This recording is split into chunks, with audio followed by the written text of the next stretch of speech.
Olá, que bom ter você por aqui. Sempre um prazer. Para você que ainda não me conhece, eu sou a professora Núbia de Paula, sou coordenadora dos cursos das Ciências Jurídicas da Grão Faculdade. E hoje eu não estou aqui sozinha. O nosso encontro tem um convidado muito especial. Nós estamos aqui com o professor Flávio Assis. Ele é professor há mais de 30 anos aqui no Gran Cursos. Ele está na pós-graduação, curso preparatório, ele está em todos os lugares e, além disso, ele é coronel do Exército e não bastasse esse currículo maravilhoso, ele é uma pessoa acessível, simples, como a gente aqui da Gran Faculdade gosta. O professor Flávio Assis tem uma história de vida maravilhosa, mas o convite hoje foi para falar de um tema que é um pouco espinhoso, pelo menos para nós, que é o orçamento público. Com certeza você já se deparou com várias expressões de orçamento público e ficou sem entender.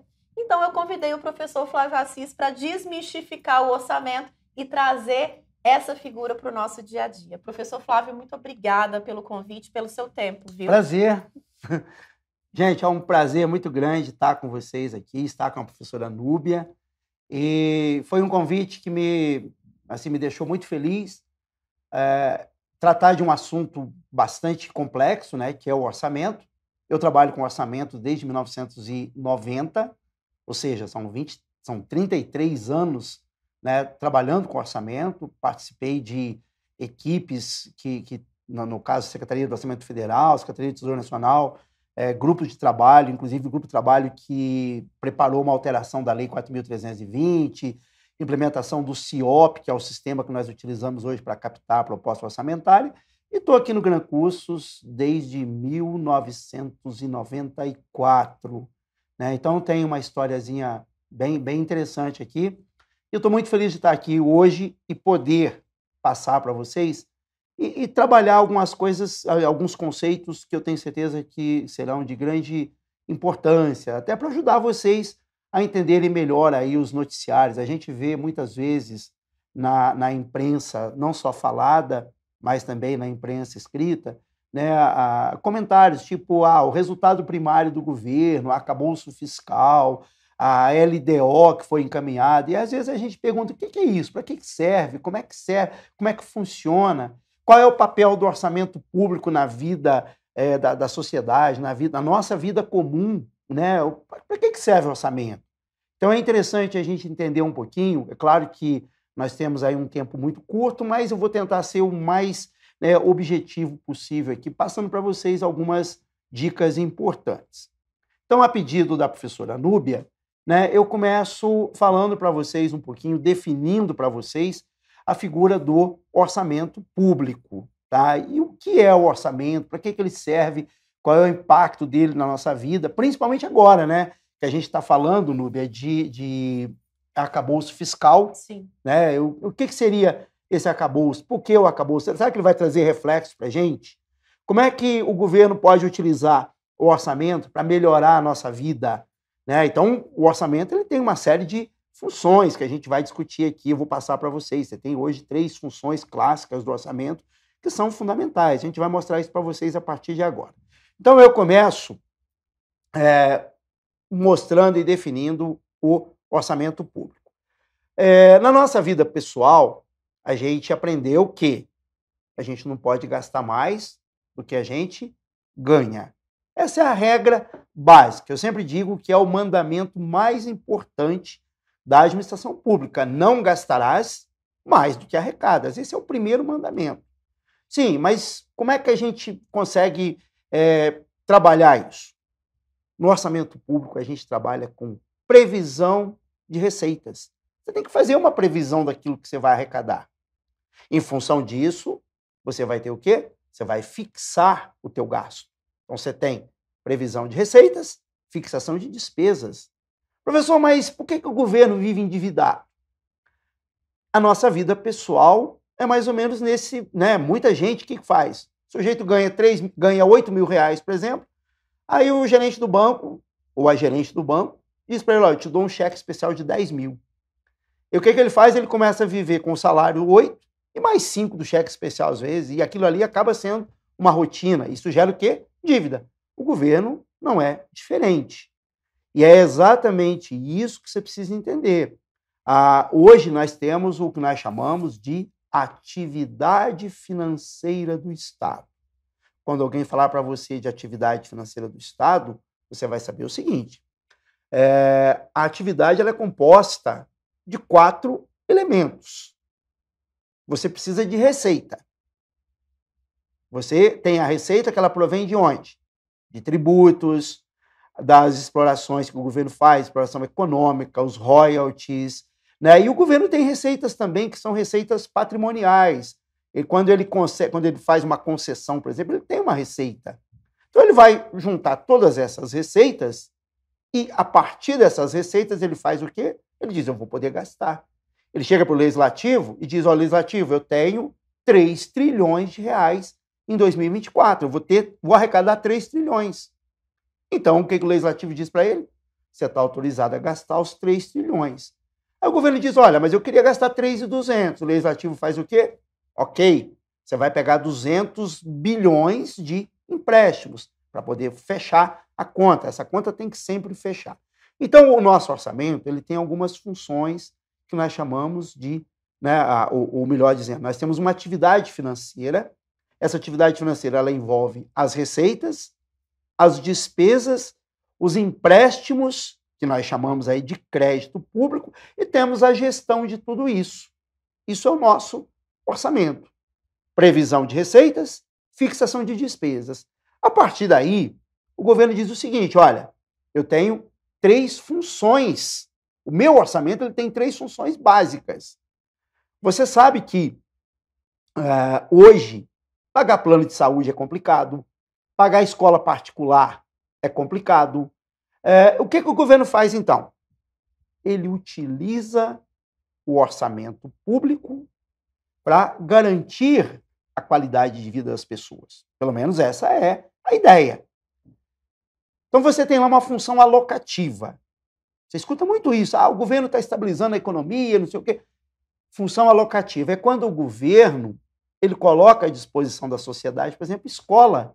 Quando ele coloca hospitais públicos para atender a sociedade, quando ele coloca escolas públicas para atender a sociedade, a gente diz que ali é uma função alocativa. Ele está ofertando bens, ofertando serviços para melhorar a qualidade de vida da sociedade. Esse é um ponto.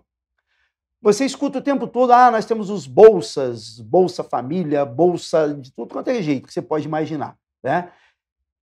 Essas bolsas, elas fazem parte de uma outra função, que é a função distributiva. Quando você ganha mais, você paga mais imposto de renda. Se você paga mais imposto de renda, aquele imposto de renda que você está pagando, em tese, ele é destinado para onde? Para equilibrar as condições de vida da sociedade. Ou seja, em tese, ele tem que ser destinado para quem ganha menos. É o que nós chamamos de função distributiva.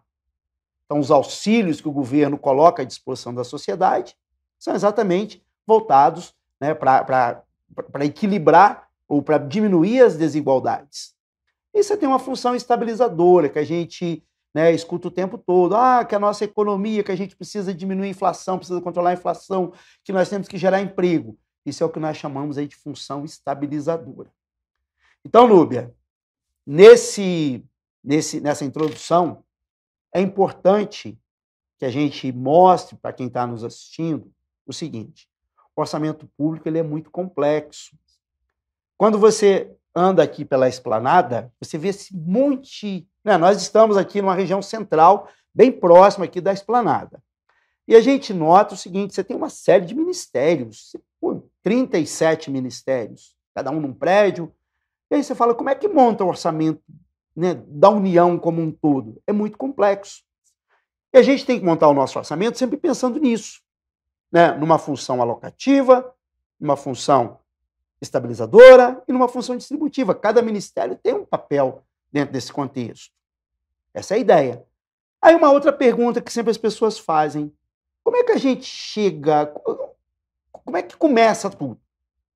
Fatalmente, vocês já ouviram falar de plano plurianual. O governo atual, né, que assumiu agora no início de 2023, ele tem até, né, tinha até 31 de agosto o prazo para encaminhar para o Legislativo a proposta do plano plurianual. O que é o plano plurianual? O que seria esse plano plurianual? É um plano estratégico do governo. É um plano que é definido para 4 anos. Esse plano, a gente diz que é o plano no qual o governo ele define os programas que vão solucionar problemas da sociedade. Você dizer, professor, mas a gente não vê nada disso na prática. Interessa para a gente aqui, né, mostrar para vocês como é que funciona. Tá? Nós detectamos, o governo, detecta os problemas. Se você tem problemas, você tem que solucionar. Como é que você resolve um problema da sociedade? Você resolve um problema por meio de programas. Imagina só, vou trazer um exemplo real para vocês. Todos os anos, a gente escuta o seguinte, olha, a safra de grãos, ela bateu recordes, Sim. certo? E aí você fala assim, caramba,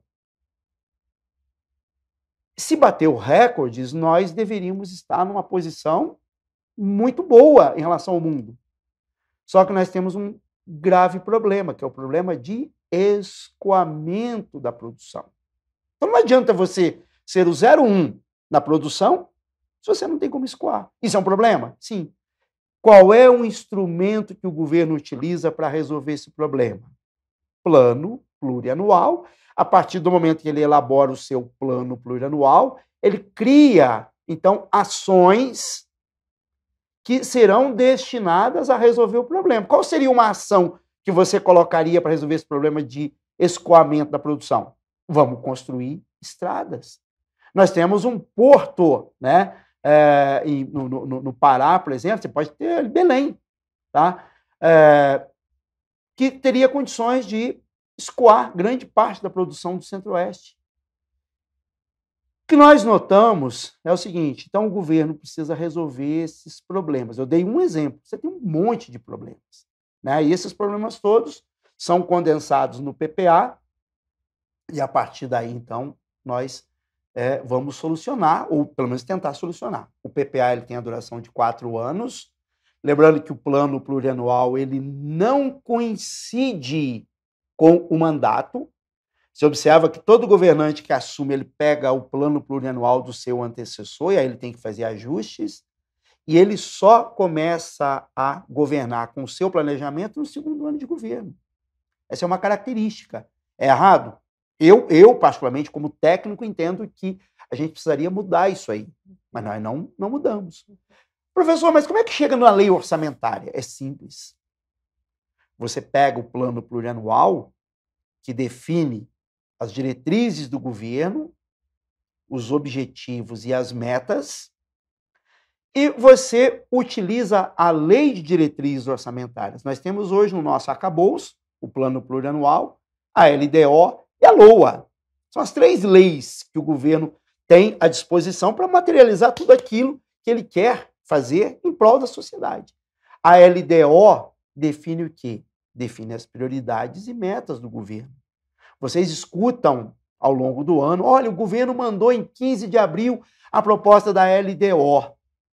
Ah, mas o legislativo não pode entrar em recesso em julho se ele não aprovar a LDO. Isso é verdadeiro. Ele é obrigado a aprovar a Lei de Diretrizes Orçamentárias, está lá no artigo 165 da Constituição. Para que, em 31 de agosto, olha só, 17 de julho, aprova a LDO, 31 de agosto ele encaminha a lei orçamentária, que é um retrato do que está na LDO. Então você tem hoje essas 3 leis, né, que se fundem. Existe, na minha visão, existe até uma hierarquia, né? O mais importante é o plano plurianual, porque ele é de maior abrangência. Aí você tem a LDO e você tem a LOA, que está no chão da fábrica, que é quem permite que se materialize tudo aquilo que foi planejado no PPA. Então isso é importante que você saiba, é importante que você conheça. A nossa lei de diretrizes orçamentárias, ela tem um papel importantíssimo. Por quê? Porque nós não temos ainda, né, uma lei que trate, que discipline a atividade financeira do Estado de uma forma concreta. Então, hoje, a LDO ela acaba fazendo esse papel, ela executa esse papel, ela define uma série de regras que devem ser cumpridas, né, por nós, executores do orçamento. Então, a LDO, eu diria para vocês que é a grande lei hoje, né, dentro desse cenário. Então, além de definir, né, as prioridades e metas, ela define, por exemplo, a meta fiscal do governo. O que é a meta fiscal? Você já escutou isso? Você escuta isso todo dia. Nós estamos vivendo um momento, viu, Núbia? Estamos vivendo um momento, né, que o tempo todo a gente fala, olha, o governo tem que cumprir metas, meta de resultado fiscal. Então, o que é esse resultado fiscal? Nós temos que gerar o que nós chamamos de resultado primário. Quanto você ganha? Ah, você ganha 10 mil reais. Estou chutando aqui. Ok. Se você ganha 10 mil reais, quanto que você pode gastar? 10 mil reais. Só que, normalmente, o que você faz? Você deixa parte desse teu salário de 10 mil livre. Você ganha 10, você gasta 8 para as suas despesas normais. E o que você vai fazer? Você vai deixar 2 de sobra. Esses 2 são para você pagar alguma dívida, para você comprar o teu carro, pagar a prestação do apartamento. Esse é o que nós chamamos aí de resultado. A nossa meta, ela deveria ser superavitária. E nós vivemos, desde 2014, um déficit público. E nós estamos tentando, com o passar dos anos, resolver esse problema. Tá? Então, nós vivemos hoje um momento deficitário. Ou seja, nós estamos gastando mais do que nós arrecadamos e nós não estamos cumprindo meta. E o governo, todo ano, né, ele sabe que se ele não cumprir aquela meta, ele comete crime de responsabilidade fiscal. Né? A gente aqui não está falando de política, até porque a gente está fazendo uma análise técnica, mas a gente sabe claramente que o descumprimento de uma meta de resultado fiscal pode gerar o quê? Pode gerar o impeachment do governante, pode ser o presidente da República, como pode ser o governador de estado, como pode ser até o prefeito. Ele tem que cumprir metas. Então, dessa forma, é bom que você saiba que quando lá no noticiário você escuta, o governo tem um resultado primário a atingir. Esse resultado primário é a diferença entre o que você arrecada e o que você gasta, sem computar as receitas oriundas de empréstimos. Porque você conseguir receita por meio de empréstimo é mole. Eu saio daqui agora e passo ali na agência do Banco do Brasil, faço um empréstimo ali de 5 mil reais e falo assim, caramba, eu estou bem pra caramba, consegui 5 mil a mais. Isso me dá uma margem, me dá uma tranquilidade para gastar. Só que você está gastando o quê? Em cima de uma dívida que você fez. Então, por isso que a gente fala de responsabilidade fiscal. É por isso que hoje nós temos essa discussão, né, bastante complexa sobre o arcabouço fiscal. Será que o arcabouço é importante? Será que o arcabouço é bom para o Brasil? Isso é um ponto que interessa para a gente. Na minha opinião técnica, o arcabouço, né, que é um conjunto de regras que definem um teto de gasto para o governo, na minha opinião, isso é extremamente perigoso. Você pode estar resolvendo momentaneamente o problema. Eu diria que é aquele caso daquela pessoa que tem gastrite e fica tomando omeprazol, tá? Ele está tomando omeprazol, passou a dor, poxa, legal, estou bem do estômago agora, vou beber de novo, tá? E na realidade você só camuflou aquela dorzinha que você está sentindo no estômago. Eu entendo que é a mesma coisa em relação ao nosso arcabouço. Tá? Isso aí é a minha experiência aí de 30 anos trabalhando com orçamento, deixa muito claro para mim que a gente tenta soluções paliativas. Mas vamos lá. O arcabouço fiscal. Qual é o grande problema dele? Ele definiu um teto, né, para o governo gastar. Isso vai gerar dívidas. Ele deixou de fora uma série de gastos. Então, na minha opinião, isso pode sim estar facilitando o endividamento. E se você facilita o endividamento, o que acontece? Se o governo aumenta a dívida, o que acontece? Você vai gerar inflação? Você vai gerar inflação. O governo, quando ele compete, quando ele realiza dívida, ele está competindo com a iniciativa privada. Você aumenta juros. Se você aumenta juros, você está dando um tiro no pé. Esse arcabouço fiscal pode ser um tiro no pé. Claro que eu não vou entrar aqui na discussão, até porque isso é uma discussão para a gente ficar 5 horas falando. Eu tenho uma visão técnica sobre o arcabouço fiscal. Mas resumindo, qual é o impacto que ele vai trazer para a tua vida? Resumindo tudo. Muito provavelmente, nos próximos 3, 4 anos, a gente pode ter, sim, um aumento, né? Podemos ter aí um aumento, né, de gastos. Isso vai gerar para nós vamos ter que pagar a conta. Minha visão sobre o arcabouço fiscal, visão técnica. Estamos dando omeprazol para alguém que está com úlcera, ok? Esse é o ponto.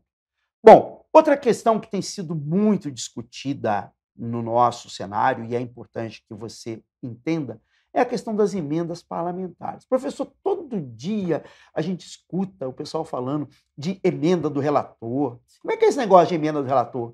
Como é que é esse negócio de emendas parlamentares? E aí surge aquela grande dúvida. No Brasil, o orçamento é impositivo ou é autorizativo?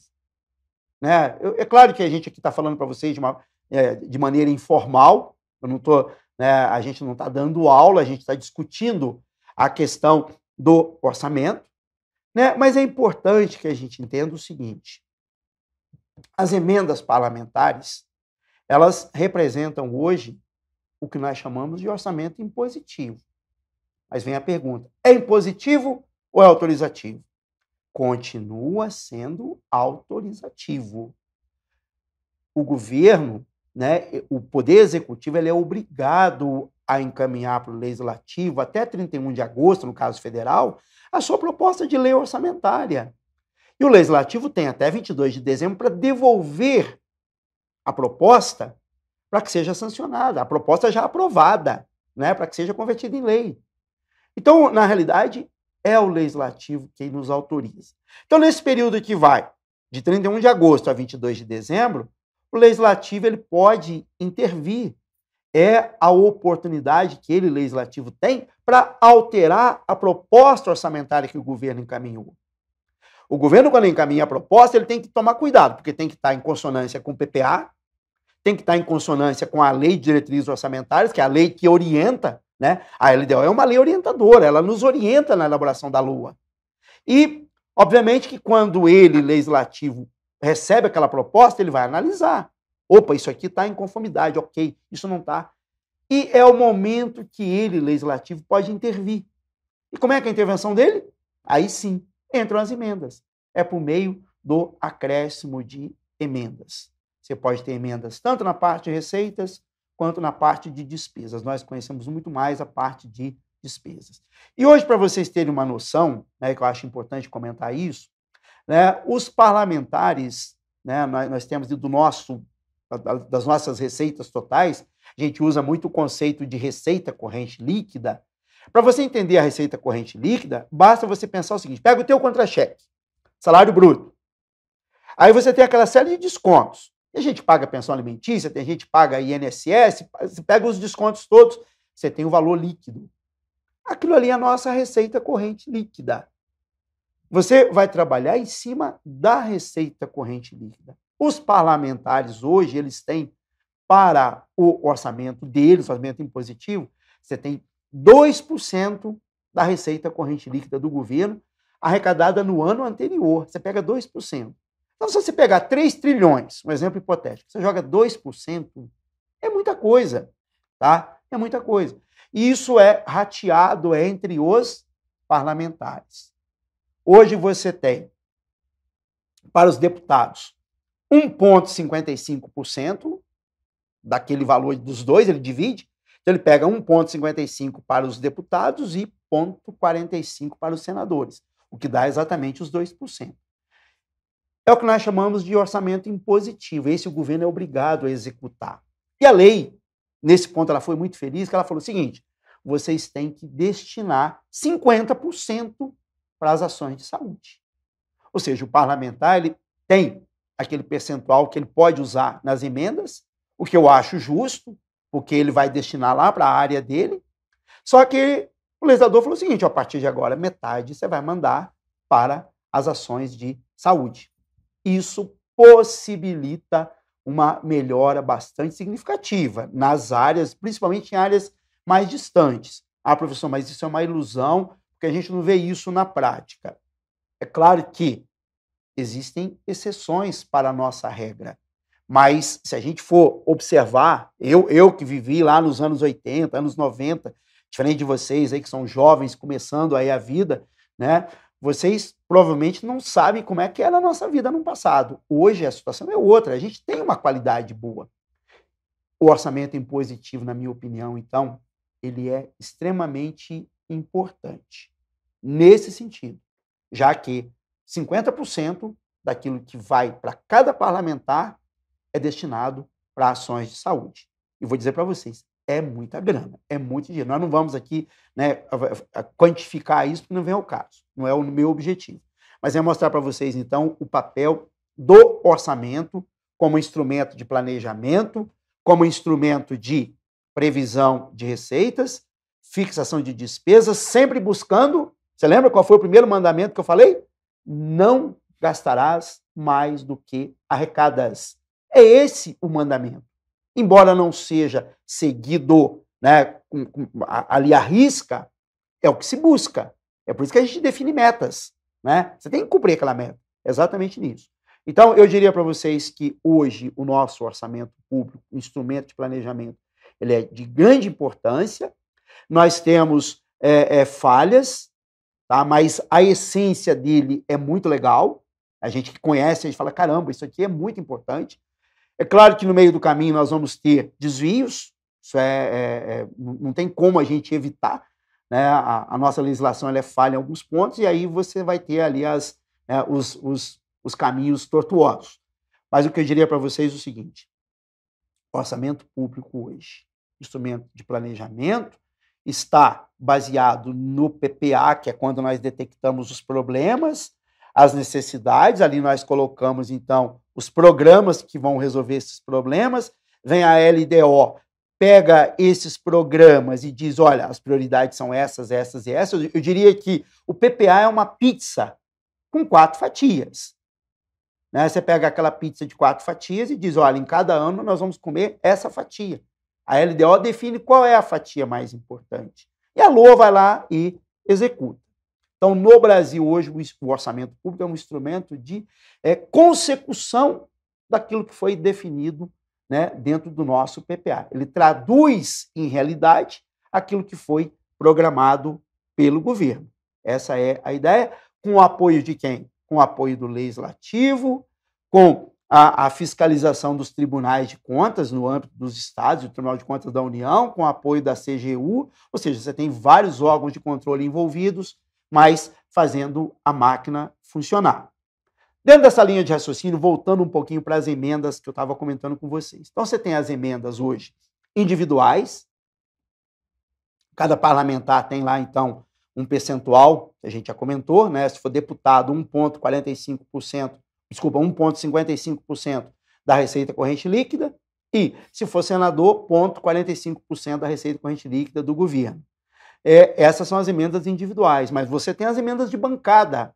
Nas emendas de bancada, você não separa, você não individualiza. Então, você vai pegar PL, PSDB, PT, e vai pegar todos os partidos da bancada, ou seja, daquele estado, e ali você tem a emenda de bancada. É uma emenda que vai beneficiar o estado. Existe isso, professor? Existe. E dá para a gente ter aí uma comunicação positiva, mesmo sendo partidos que competem entre si? Claro que sim, emenda de bancada. Aí você tem as emendas de comissões, você tem as diversas comissões dentro do Congresso, essas comissões também têm direito a emendas parlamentares. Todas elas vão para o nosso orçamento. E você tem as emendas do relator. O relator do orçamento hoje, você sabe que é alguma coisa muito disputada, né, dentro desse contexto, porque o relator ele pode inserir as suas emendas, ele tem como, né, ele tem uma margem de manobra muito grande. Então, daí a emenda do relator. Professor, e o orçamento secreto? O orçamento secreto é inconstitucional. A STF declarou inconstitucional e é inconstitucional. Sim. Se a gente fala de transparência, você não pode falar de orçamento secreto. Você estaria, na realidade, camuflando o gasto público quando você fala de orçamento secreto. Professor, mas lá na prática, no submundo, não vou falar do submundo. Interessa para mim aquilo que é legal e é o que eu quero que vocês conheçam, né? Então, nesse nosso bate-papo aqui, o importante é isso. É você entender que nós temos um orçamento público no âmbito da União, os estados têm o seu orçamento, os municípios têm o seu orçamento, cada ente tem a sua proposta orçamentária e cada ente, então, vai executar aquilo que ele planejou, sempre tendo por referência a União, né? Primeiro você tem lá dentro de uma hierarquia legal até o que é definido no âmbito federal, depois você tem os estados e municípios promovendo os ajustes. Então, nesse primeiro momento, era isso que eu queria que você soubesse, ok, gente? Espero ter esclarecido um pouquinho, falando para vocês, então, o que é o orçamento, para que ele serve, as funções dele, alocativa, distributiva e estabilizadora, falando do arcabouço fiscal, os impactos que vão provocar na vida de vocês no futuro. Hoje não, eu acho que hoje está tudo muito bom, mas a gente tem reflexo nisso. Tá bom, professora? Gente, eu estou aqui, né, de boca aberta, porque, professor Flávio, eu precisava muito ter tido um professor de direito financeiro na minha graduação que fosse o senhor, didático, e eu compreendi tudo, ficou tudo desmistificado. Agora, você que está nos ouvindo pode ter o professor Flávio como seu professor aqui na Grão Faculdade, porque ele é o nosso professor de orçamento público, gravou a disciplina de orçamento público e você só viu uma aperitiva aqui do que ele faz nas aulas, que é pegar e colocar no seu colo a informação. Mas, professor Flávio, o papo está muito bom, eu acho que a gente tem que continuar esse assunto de orçamento público, porque tem a lei de responsabilidade fiscal ainda. Vamos fazer um próximo episódio? Vamos embora. Vamos? Então não perca o próximo episódio. Até já. Lei de responsabilidade fiscal. Vamos lá.